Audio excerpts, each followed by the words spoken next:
একটা, দুইটা, তিনটা, চারটা, পাঁচটা, ছয়টা, সাতটা, আটটা ফল এটুকু জায়গার মধ্যে। দর্শক বন্ধুরা, আজকে দেখাবো 2024 সালের আমার আলুর অবস্থা, কীরকম ফলন পেয়েছি, কি বীজ লাগিয়েছি, সমস্ত কিছু সরাসরি দেখাবো।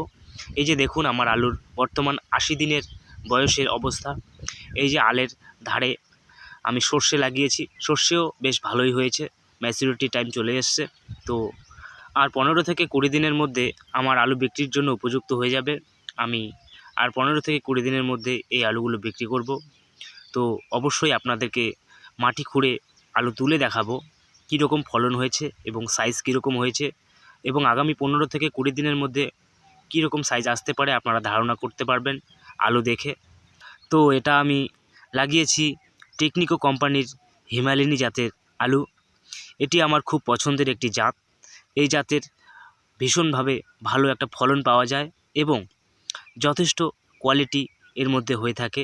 তাই আমি প্রত্যেক বছর এই বীজ লাগানোর চেষ্টা করি, কিন্তু কোনো কোনো বছর হয়তো বাজারে অ্যাভেলেবেল পাওয়া যায় না গ্রাম্য এলাকায়, তাই সম্ভব হয় না। কিন্তু আপনারাও যদি এই জাতের আলু লাগান তাহলে অবশ্যই ভালো একটা ফলন নিতে পারবেন।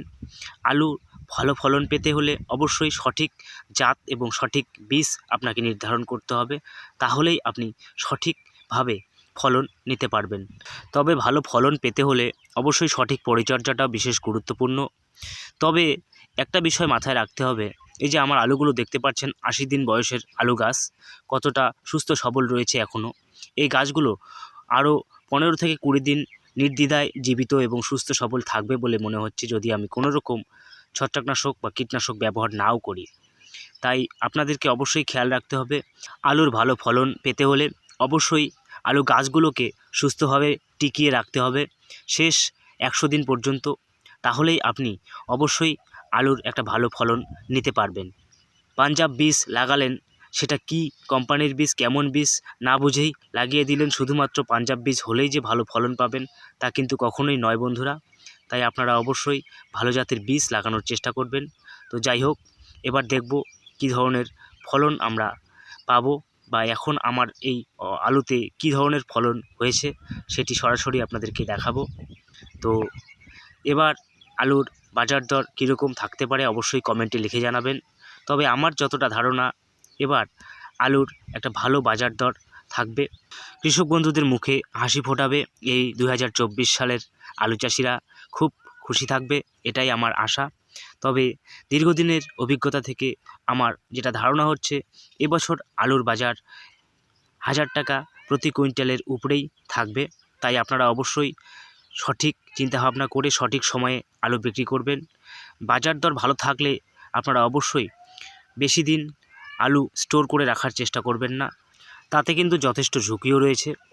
আর ব্যবসায়ীরা যারা হিমঘরে আলু রাখেন তাদের ব্যাপার একেবারেই আলাদা, তাদের অভিজ্ঞতা আমাদের তুলনায় অনেক বেশি, তাই ওনাদের কথা তেমন কিছু বলবো না। তবে বিগত 2 থেকে 3 বছরের অভিজ্ঞতায় যেটা লক্ষ্য করতে পারছি, ব্যবসায়ীদের অবস্থা খুবই দুঃখজনক। তারা প্রত্যেক বছর হিমঘরে আলু রেখে লাভের অংশ তো দূরের কথা, নিজের খরচের টাকাটুকুও তুলতে পারেন না। তাই অবশ্যই চাষি বন্ধুদের বলবো, আপনারা সঠিক সময়ে সঠিক চিন্তাভাবনা করে আলু বিক্রি করার সিদ্ধান্ত গ্রহণ করবেন। তো যাই হোক কৃষক বন্ধুরা, সরাসরি দেখলেন আমার এই আলুর ফলন।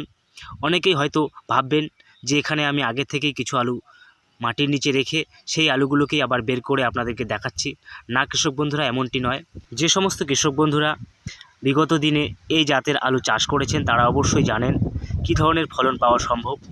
তাই আপনি যদি এখনও চাষ না করে থাকেন, অবশ্যই আগামী দিনে একটু হলেও চাষ করার চেষ্টা করবেন, তাহলেই আপনি বুঝতে পারবেন কী ধরনের ফলন পাওয়া সম্ভব।